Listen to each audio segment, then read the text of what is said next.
우리가 사명이라는 그런 단어를 많이 쓰는데 이 사명이라는 단어의 사전적인 의미는 맡겨진 임무, 이런 의미가 있습니다. 이 사명과 숙명은 좀 차이가 있죠. 숙명은 태어날 때부터 타고난 운명, 그러나 사명은 후천적으로 받아들여져서 또 지키거나 또 이루려는 것, 이것이 이제 사명이다, 그렇게 이제 이야기를 합니다. 그렇기 때문에 이 땅에 태어난 모든 사람들은 어떤 숙명, 그런 것도 있지만 또 이 땅의 삶을 통해서 자기 자신의 사명이 무엇인가를 알게 되고 또 그 사명을 위해서 삶을 사는 사람들이 가장 행복한 삶이다, 이렇게 얘기할 수 있어요. 그렇다고 한다면 세상 사람들도 이 땅에서 자기의 사명이 있고 그 사명을 위해서 살 때 행복하다고 한다면 오늘 그리스도인들의 사명은 무엇일까? 우리 그리스도인들이 이 사명을 잘 감당하기 위해서 우리에게 무엇이 필요할까? 그런 부분들도 우리가 다시 한번 생각해 볼 필요가 있죠. 요한복음 17장 11절에서 19절까지 오늘 그 일부분만 은솔이가 읽어주는데, 이 내용은 예수님께서 돌아가시기 전에 했던 마지막 기도다. 붙잡히시기 전날 밤에 하신 겟세마네에서 기도하신 내용이다, 이렇게 우리가 알고 있죠. 이 기도의 내용을 가만히 살펴보면 여기에 보면 엄청난 경륜, 특별히 구원에 대한 그런 내용들을 기록하고 있습니다. 하나님께서 천지의 주제이시다, 또 동시에 인류의 구원주가 되신다, 이런 표현이 있어요. 하나님의 아들께서 이 땅에 오신 것은 택한 자를 구원하시기 위함이다, 이런 기도 내용도 또 포함되어 있어요. 그런데 더 중요한 것은 뭐냐면 택한 자를 구원하는 것, 이것으로 끝나는 것이 아니라 그 택한 자들을 통해서 또 다른 사람들을 구원하시기 위한 것, 그런 의미가 있다라고 이제 얘기해주고 있는 거죠. 하나님의 자녀들은 우리가 예수 그리스도를 통해서 구원받아야 되고 또 우리를 통해서 또 다른 사람들이 구원받도록 힘써야 될 삶, 그것이 바로 우리 속에 있다, 그렇게 이제 성경은 이야기하고 있는 거예요. 이 예수님의 기도를 통해서 내가 어떻게 구원받았는가, 내가 어떻게 하나님의 자녀가 되었는가, 내가 어떻게 하나님께서 내게 주신 사명을 가지고 잘 일을 해야 될까, 이런 부분을 우리가 다시 한번 좀 생각해 볼 수 있는 거죠. 요 짧지만 요 요한복음 17장 11절에서 19절까지 요 말씀에 보면 이 성경 전체를 요약한 것이다, 이렇게 이제 이야기할 수 있어요. 그리고 여기에 우리들의 사명도 있다. 예수님의 사명뿐만 아니라 우리들 각자의 사명도 여기에 포함되어 있다, 이렇게 이제 해석할 수 있습니다. 특별히 11절 말씀에 보니까 나는 세상에 더 있지 아니하오나 그들은 세상에 있사옵고 나는 아버지께로 가옵나니. 예수님께서는 더 이상 이제 세상에 보이지 아니하시겠다는 거예요. 왜 그래요? 아버지께로 가시기 때문에. 한마디로 말하면 승천하시기 때문에 이제는 더 이상 육체로 예수님을 만나는 일이 없다, 이렇게 이제 얘기하고 있는 거죠. 예수님은 이 땅에 사시는 동안 33년 동안 이 땅의 사람들에게 자기 자신을 보이셨어요. 특별히 공생의 3년 동안 하나님의 아들로서의 예수 그리스도의 모습을 모든 사람들에게 다 보이셨죠. 그래서 하나님의 형상이 무엇인가를 알게 하셨어요. 그리고 이제 그 예수 그리스도를 통해서 개인의 구원에 이르는 것이 무엇인가도 제자들을 통해서 또 다른 사람들에게 복음을 전함을 통해서 그것을 보이셨다. 만약 예수님께서 승천하지 않고 수천 년 동안 삶을 사셨다, 이거 보면 저 기적 중에 기적일 수 있겠죠, 그죠? 모든 사람들이 예수님을 계속해서 볼 수 있겠죠. 그런데 사실은 모든 사람이 아니라 일부분이죠. 왜냐하면 예수님의 육체를 보기 위해서는 그와 함께 있어야 되니까 모든 나라, 모든 사람들이 예수의 육체를 보기에는 사실은 쉽지는 않죠. 부분적으로. 그러나 예수님이 승천하시고 하나님의 영, 성령으로 이 땅에 오신다고 한다면 이제는 모든 사람의 구주가 되고 모든 사람을 위한 하나님의 능력들을 발휘할 수 있게 된다. 그런 거죠. 그래서 예수님은 이제 내가 아버지께로 간다. 물론 인간적인 입장에서 보면 제자들 입장에서 예수님이 내 눈앞에 계시는 것이 훨씬 낫죠. 눈앞에서 나를 도우시고 눈앞에서 나와 함께 하시고 눈앞에서 그렇잖아요. 그런데 예수님이 승천하시게 되면 예수님이 안 보이잖아요. 답답하죠. 언제나 내 곁에서 도와주셨던 예수님 그죠? 폭풍도 잔잔하게 하고 그렇잖아요.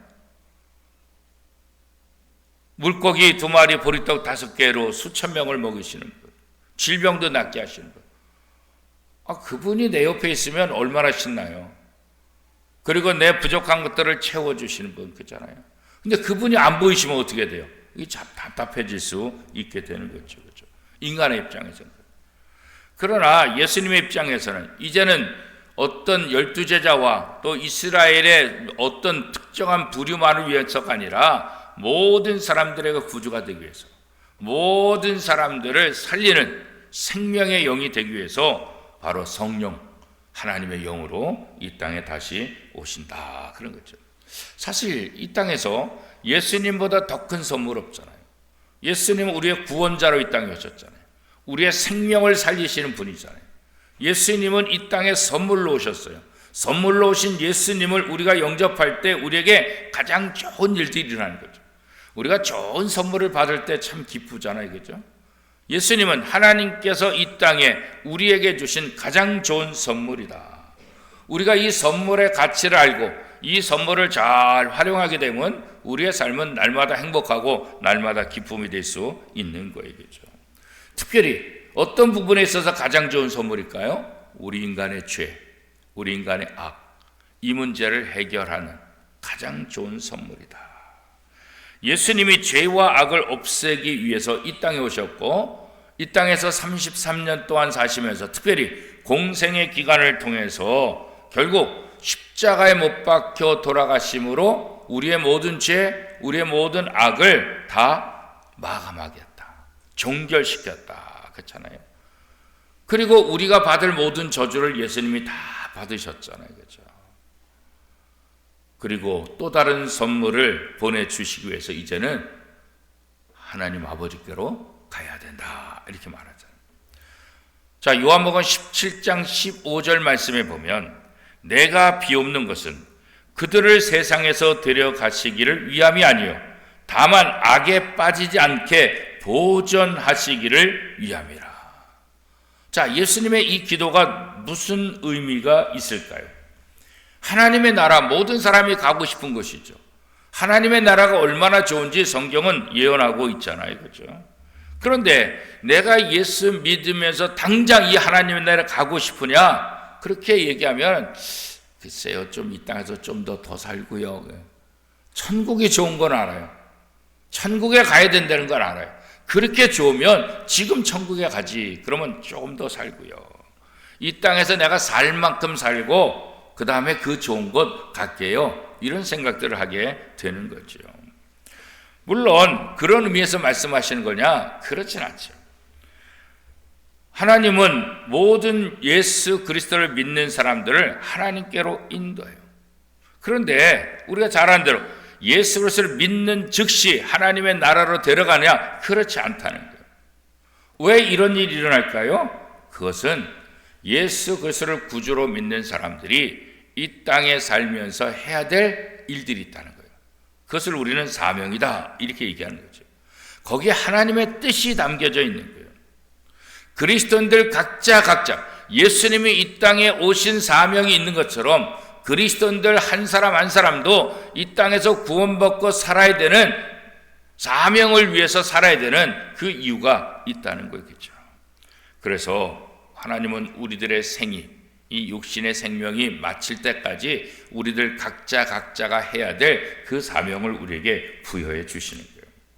이 사명은 두 가지 측면에서 얘기할 수 있죠. 첫 번째 측면은 무엇입니까? 세상 사람들과 똑같은 거예요. 세상에서 일하는 거예요. 또 다른 측면은 뭐예요? 여기에 하나님이 주신 일이 있는 거야. 우리가 세상에서 세상의 사명이 있고, 또 하나는 영적인 일. 하나님께서 예수 믿는 사람들 각자에게 주신 그 사명이 있다는 거예요. 우리는 그 두 가지 사명을 감당해야 돼요. 우리가 하나님이 주신 사명을 감당한다고 우리가 세상에서의 일을 등한시하거나 세상에서 일을 우습게 여기면 안 돼요. 그거 중단하면 안 되겠죠. 이 땅에서의 사명도 있고 하나님이 주신 사명. 그렇기 때문에 그리스도인들은 이 두 가지 사명을 잘 감당해야 되기 때문에 사실은 쉬운 것은 아니죠. 그래서 세상 사람들이 예수 믿는 거 꺼려하는 거예요. 그냥 지금대로 살면 되지 뭐 예수 믿어가지고 또 힘들게 사냐. 그냥 지금이 좋아. 이래서 예수 믿는 거 거부하고 또 하나님께서 주신 사명을 감당하는 거 나는 그거 버거워. 나는 이 땅에서 내 삶을 즐길 거야. 이런 생각들을 하게 되는 거죠. 그렇죠?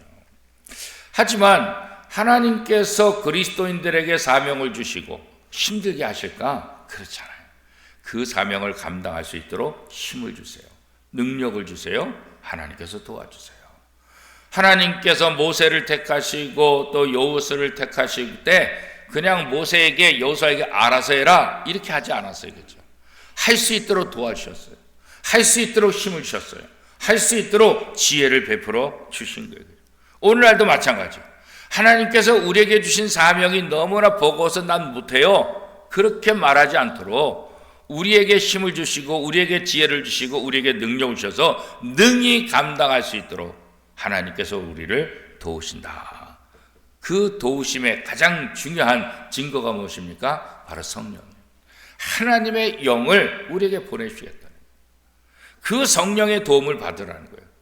그 성령이 너와 함께해서 너가 무엇을 해야 될지 다 알려주겠다. 이렇게 말씀하고 있는 거죠. 그래서 눈앞에 보이는 예수님과 함께 사는 것처럼 성령이 내 속에서 나와 함께 있다. 내가 예수님과 대화하는 것처럼 내 속에 계신 하나님의 영, 그 성령과 우리가 대화할 수 있고 예수님이 내 앞에서 나를 도우신 것처럼 성령님도 나를 도우신다. 그래서 우리로 하여금 또 다른 예수로 이 땅에서의 삶을 살게 하는 거예요. 그래서 우리가 종종 그리스도인들은 작은 예수다. 또 다른 예수다. 이렇게 얘기하잖아요. 그러니까 예수님께서 12 제자를 선택하시고 그들을 훈련시킨 목적이 뭘까요? 예수님처럼 살게 하는 거예요. 또 다른 예수를 만드는 거예요. 오늘도 우리 마찬가지. 오늘 우리가 예수를 영접하고 하나님의 자녀가 됨을 통해서 또 예수님께서 승천하시고 하나님의 영을 우리에게 보내주신 가장 중요한 목적이 뭘까? 우리로 하여금 이 땅에서 예수로 살라는 거예요. 예수님의 역할을 이제는 우리가 맡아서 해야 된다는 거죠. 그렇죠? 그래서 우리는 우리 스스로에게 늘 말해야 돼요. 어떻게 말을 해야 될까요? 예수님께서 제자들을 돌보듯이 나를 돌보신다. 제자들이 주님의 일을 하듯이 나도 이 땅에서 주님의 일을 해야 된다. 그것을 위해서 성령님을 내게 선물로 주셨고 나는 그 성령의 도움을 지금 받고 있다. 이것을 우리한테 늘 얘기를 해야 되겠죠. 예수님이 이 세상에 계셨죠. 그런데 이 세상에 속하진 않았잖아요. 세상에 계시지만 세상에 속하지 않은 거죠. 예수님은 세상에 속한 분이 아니라 세상을 구원하시기 위해서 이 땅에 오신 분이잖아요. 예수님은 죄인들과 함께 앉았지만 죄에 물들지 않잖아요. 죄인이 아니잖아요. 그렇죠? 예수님은 죄인들과 식사하고 그들과 교제하고 왜요? 그들을 구원하기 위해서 그들을 사랑하시기 때문에 그렇잖아요. 오늘 우리도 마찬가지예요. 구원 받았으니 성령 받았으니 산속에 들어가고 어디서 특별한 삶을 사는 것이 아니라 여전히 우리는 이 세상 속에 사는 거예요.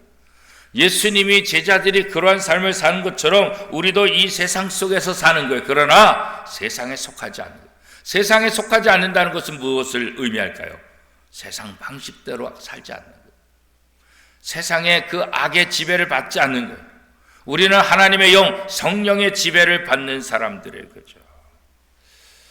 어떤 분이 나는 하나님은 좋은데 예수님은 좋은데 나는 신앙생활 하지 않겠다. 그 이유가 뭐냐? 이렇게 얘기를 해요. 예수 믿는 사람들은 교회에서만 열심이지 바깥에 나오면 직장이나 사회 속에서 아무런 역할을 하지 않는다는 거예요. 교회에 11조는 바치는데 친구들하고 회식할 때, 식사할 때 한 번도 밥도 안 사고 인색하다는 거예요.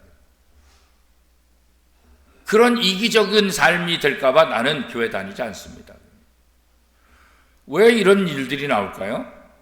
우리가 세상에 속하면서 세상의 본을 보이고 세상 사람과 뭔가 다르다는 것을 보여줘야 되는데, 그 다르다는 것을 교회 안에서의 열심으로만 한다고 한다면 우리는 세상에 좋은 영향력을 줄 수가 없죠.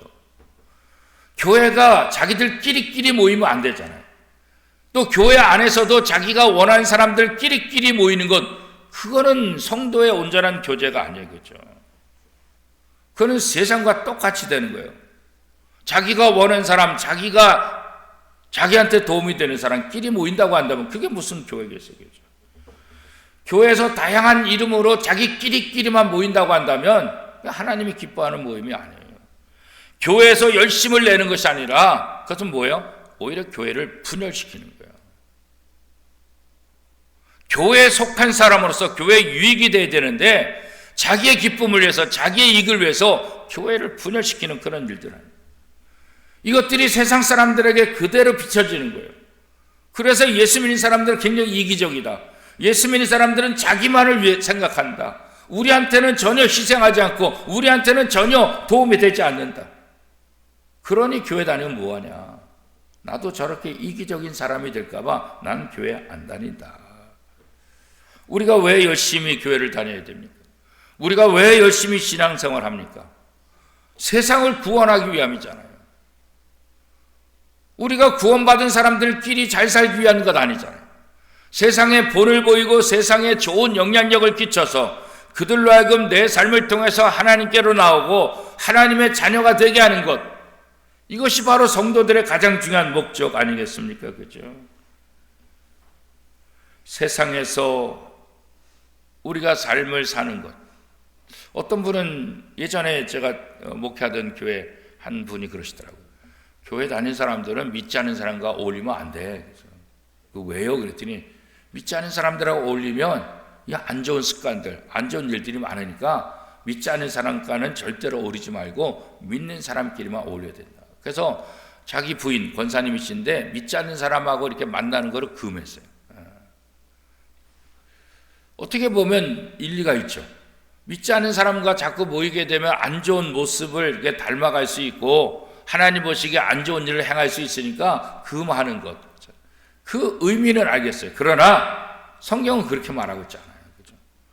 왜냐하면 우리가 믿지 않는 사람을 만나서 그들과 교제하고 그들과 함께 삶을 살면서 그들에게 좋은 영향력을 주고 그들이 예수를 믿을 수 있도록 하기 위함이죠. 믿지 않는 사람들하고 만나지 않으면 우리가 어떻게 전도하겠어요? 그죠? 만나서 하나님 믿는 사람들의 삶이 얼마나 좋은지 이거 보여줘야 되잖아요. 하나님 믿는 사람들의 성품이 어떻게 달라지는지 이거 보여줘야 되잖아요. 그죠? 세상 사람들과 어울리면서 우리가 거룩한 삶을 살 수 있느냐? 당연히 그렇게 되는 거죠. 물론 인간적인 힘으로는 쉽지는 않지만 그래서 하나님이 우리에게 성령을 보내주시고 이 성령의 도움을 받아서 믿지 않는 사람들에게 거룩하게 사는 것이 무엇인지, 그저 이기적이고 자기만의 자기 위주의 삶을 사는 사람들이 아니라 예수님처럼 다른 사람을 위해서 사는 사람, 자기의 영혼과 자기의 이익만을 위해서 사는 것이 아니라 다른 사람의 이익을 위해서, 너희 착한 행실을 보고 믿지 않는 사람들이 하나님 아버지께 영광을 돌리게 하는 거죠. 오늘 우리가 예수 믿는 사람들이 이 땅에서 삶을 통해서 무엇하기를 원하는 거예요? 바로 이런 영향력을 발휘하기를 원한다는 거죠. 그러기 위해서 내가 누군지를 알아야 돼요. 내가 얼마나 거룩한 존재인지 그거 알아야 돼요. 요한복음 17장 17절은 이렇게 말합니다. 그들을 진리로 거룩하게 하옵소서. 아버지의 말씀은 진리니이다. 뭐가 진리예요? 아버지의 말씀. 하나님의 말씀이 진리겠죠. 그 진리, 하나님의 말씀이 내게 너는 새로운 피조물이다. 그러면 내가 새로운 피조물이에요. 너는 왕같은 족속이요 왕같은 제사장이다. 그럼 우리는 그것을 받아들이는 거죠. 그죠? 하나님의 영을 통해서 우리가 거룩한 존재가 되고 이 세상에 선한 영향력을 끼칠 사명이 있다. 그렇기 때문에 우리는 그걸 믿는 거예요. 그죠? 그리고 이 사명을 위해서 우리의 삶을 살게 되는 거죠. 그래서 우리는 성령의 충만함을 받아야 돼요. 성령의 지배, 성령의 인도함을 받아야만 이 사명을 잘 감당할 수 있다. 성령의 충만함을 통해서 자신감을 갖는 것, 이건 교만이 아니에요. 그죠? 자기의 실력과 자기의 인간적인 노력으로 자신감을 갖는다고 한다면 그건 교만이지만, 나는 부족하고 연약하지만 하나님이 나와 함께 하시기 때문에 내가 하나님을 기쁘시게 할 수 있다고 한다면 그 자신감은 교만이 아니에요. 그죠? 그건 사명이에요. 그죠? 우리가 예수님과 하나가 되는 것, 그죠? 성령님과 하나가 되는 것, 교회 안에서 성도들과 아름다운 교제를 나누는 것, 그죠? 성경에 나와 있는 사람들이, 성경에 나와 있는 신약의 사도들이 다 그런 사람들 아니겠어요? 그죠? 세상 사람으로 이 땅에 왔지만 예수 그리스도를 영접하고 성령의 도우심을 통해서 위대한 거룩한 하나님의 사람으로 그렇게 변화된 모습을 살았잖아요. 그죠? 그들 속에 하나님이 계셨고 그들 속에 성령의 놀라운 역사들이 일어나는 것을 보게 됐잖아요. 그죠? 오늘 우리도 그래야 된다. 우리가 세상에 속하고 세상 속에 살고 있지만, 그러나 이 세상 속에서 거룩한 하나님의 백성으로서 뭔가 다른 모습을 보여줘야 될 그런 책임이 우리 속에 있는 거죠. 자기 사명을 아는 사람은 삶의 수준이 달라지는 거죠. 자기 사명. 예전에 어떤 분이 그러더라고요. 자기는 이 대통령의 부인, 퍼스트 레이디, 영부인이 될 거라고 어렸을 때부터 그렇게 생각했다. 그래서 자기가 학교 다닐 때부터 언제나 자기를 조심했다. 나는 앞으로 이 나라 대통령의 부인이 될 사람이야. 그래가지고 허튼 생각, 허튼 행동하지 않고 언제나 대통령의 부인으로서 나는 삶을 살아야 되니까 지금부터 훈련해야 돼. 그래가지고 어렸을 때부터 대통령의 부인이 된다는 이 사명 때문에 거기에 맞춰서 행동하고 거기에 맞춰서 삶을 살아왔다는 거죠. 그러니까 내 사명이 뭐냐? 이것은 내 삶을 어떻게 살 것인가? 이것을 결정하는 아주 중요한 이유가 되는 거죠. 그렇죠? 사사기 11장에 보면 한 청년이 나와요. 이 청년은 굉장히 요즘 말로 몸이 좋아요. 건강해요. 아주 좋은 조건을 갖고 있어요. 그런데 이 청년은 그 당시 기생의 아들이에요. 그러니까 세상에서 사람들을 취급받지 못하는, 자기 어머니가 기생이니까, 자기 어머니가 창녀니까 누가 이 아들을 좋게 생각하겠어요? 친구들도 없어요. 결국 세상에서 적응하지 못하는 거예요. 남들이 자기를 바라보는 시선이 이게 곱지 않아요. 어렸을 때부터 그런 눈총을 받으며 삶을 사니까 이 삶이 제대로 되겠어요? 삐뚤어질 수밖에 없죠. 요즘 말로 말하면 늘 술 먹고 늘 깡패짓하고 늘 하여튼 다니면서 사고 치는 그런 삶을 살게 되는 거죠. 그런데 전쟁이 일어났어요. 전쟁이 일어났는데 이 적군을 이길 힘을 가진 그런 청년들이 별로 보이지 않아요. 그래서 동네 어른이, 야, 너 이리 와. 너 전쟁에 나가라. 우리가 너를 대장으로 시켜줄 테니까 너 전쟁에 나가서 한번 전쟁 잘해봐. 너 힘 있잖아. 너 동네 깡패짓 하잖아. 그러니까 전쟁에 나가서 한번 해봐. 이렇게 말한 것은 물론 사람이 없기도 하지만 이 어른들의 생각에 얘는 전쟁에 나가서 죽어도 뭐 별 볼 일 없어. 죽어도 뭐 괜찮은 애야. 소모품으로. 그런데 이 청년이 전쟁에 나가서 승리하는 거예요. 진짜 대장이 되는 거예요. 그리고 전혀 다른 사람이 되는 거예요. 이 전쟁을 위해서 하나님 앞에 기도하기 시작하는 거예요. 그는 가진 고생을 하면서 정쟁에서 승리하게 되고 나라를 구하게 돼요. 그리고 그의 남은 여생은 이제는 나라를 구한 사람으로 군대 대장으로서 자신의 삶을 다르게 살기 시작하는 거예요. 아무것도 아닌 것 같지만, 소모품 같지만 너 이 나라를 위해서 한번 대장해봐. 너 전쟁을 한번 싸워봐. 그런데 그 전쟁을 통해서 이 청년은 자기의 사명이 무엇인지를 깨닫게 됩니다. 사사기 11장에 바로 이 청년의 이름을 입다라 그렇게 말하고 있어요. 동네 깡패 같고 별 볼 일 없고 사람들에게 인정받지 못했던 이 한 청년. 그러나 남들이 사실을 그가 정말 괜찮아서 한 것이 아니라 별 볼 일 없는데 너 한번 전쟁을 해서 한번 해봐. 그런데 그것이 그의 인생을 바꿨다. 그렇다고 한다면 오늘 우리의 삶은 어떻게 되겠어요? 그렇죠? 또 다른 전쟁의 이야기 가운데 이런 이야기가 있어요. 전쟁에서 아군들이 다 죽어요. 자기를 지휘하는 지휘관들도 다 죽어야 돼요. 장교도 죽고 하사관도 죽고 지휘자가 없어요. 그것을 알게 된 사단장이 어느 한 병을 이렇게 불러요. 그리고 그 전쟁터에서 그냥 이리저리 뒹굴고 있는 소위 모자가 있어가지고 그 소위 모자를 이 사단장이 그 쫄병한테 병에게 모자를 딱 씌워줘. 자, 이제 너는 소위야. 이제 너는 병이 아니야. 넌 소대장이니까 소대장으로서 이 전쟁에서 너 역할을 해. 나라의 운명이 너한테 달려져 있는 거야. 그러니까 병이 아니라 이제는 소대장으로서 그 사명을 가지고 열심히 일하게 되는. 이게 오늘 우리들의 이야기예요. 허물과 죄로 죽을 수밖에 없는 우리. 예수님께서 십자가에 못 박혀 돌아가심으로 이제 우리에게 모자를 씌워주십니다. 하나님의 의라는 모자. 이제 너의 모든 죄 사라졌어. 너는 더 이상 죄인이 아니야. 너는 의인이야. 이제는 의인으로 살아. 이제 의인으로서 다른 사람들의 생명을 살리는 그런 삶을 살아. 그게 바로 오늘 우리라. 우리가 어떻게 다른 사람의 생명을 살리겠어요? 우리가 어떻게 다른 사람들에게 좋은 모델이 될 수 있겠어요? 불가능해요. 그런데 예수님이 허물과 죄로 죽을 수밖에 없는 우리들, 저 지옥에 갈 수밖에 없는 우리들, 그런 우리를 사랑해 주신 거예요. 우리의 죄를 용서해 주신 거예요. 그리고 모자를 씌워주시면서 너가 이제 이 땅에서 나처럼 살아.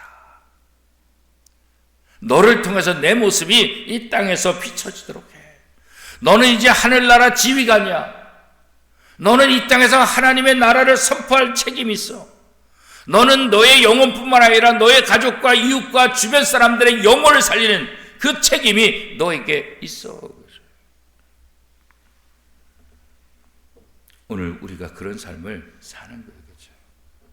이 땅에서 내 사업이 커지고 내 가정이 부유해지고 내 실력이 커지고 나만을 위한, 그래서 남들보다 좀 더 유명한 삶을 사는 것, 여기에 우리의 목적이 있는 거 아니에요. 오히려 그것이 내 영혼의 손해가 될 수 있어요. 하나님을 믿자. 자신 있으니까, 부족함이 없으니까 하나님 안 믿는 거예요. 예수 믿고 구원 받으세요. 예수 믿고 복 받으세요. 난 예수 안 믿어도 지금 복 받고 있어요. 나 예수 안 믿어도 지금 누구보다도 행복해요. 오히려 세상의 성공이, 세상의 부유함이 하나님을 거부하게 만들죠. 세상에서 성공하고 세상에서 잘 되는 것이 오히려 우리에게 방해가 될 수 있죠. 오늘 우리는 그저 단순히 세상에서 내가 성공하는 것, 이것이 아니라 이 땅에서 뭐예요? 내 영혼을 구원하는 것. 이것을 뛰어넘어서 어떻게 해요? 이제는 다른 사람들의 영혼을 구원하는 삶. 이게 바로 오늘 우리에게 주신 가장 중요한 사명이라고요. 임직자가 된다는 것, 이거 은혜죠. 하나님께서 왜 내게 목사로, 장로로, 권사로, 집사로, 교회학교 교사로 왜 이런 직분을 주셨을까요? 내가 똑똑하니까? 내가 잘나니까? 아니요. 하나님의 은혜예요. 하나님의 은혜라고 생각할 때, 감사함이 있고 감사함으로 생각할 때 이 사명을 잘 감당할 수 있도록 노력하게 되는 거예요. 이번에 임직받는 분들이 하나님의 은혜를 다시 한번 기억하고, 내게 이 직분, 하나님이 내게 씌워주신 이 모자, 이게 무슨 용도일까? 무슨 의미일까? 이 땅에서 내가 더 잘되고 이 땅에서 내게 유익이 되게 하는 걸까? 그것이 아니라 내 영혼을 살리고 다른 사람을 살리기 위해서 내게 이 직분을 주셨다. 왜 하나님이 먼저 나를 예수 믿게 하셨는가? 내가 똑똑하니까, 내가 착하니까, 내가 괜찮으니까? 아니요. 너 같은 죄인이 용서받은 것을 통해서 다른 누구도 구원받을 수 있다는 것을 보여주어라. 그런 거죠. 이제 우리 원미동교회가 바로 이 사명을 잘 감당하고, 이번에 임직하는 분들이 이 사명을 잘 감당하고, 교회학교 교사들이 이 사명을 잘 감당해서 학생들을 복음으로 잘 양육함을 통해서 우리를 통해서 예수 그리스도의 모습이 나타나고 우리를 통해서 하나님 아버지의 뜻이 이 땅에서 이루어지는 그 역사, 그 사명을 감당하는 저와 여러분의 삶이 될 수 있기를 축복합니다.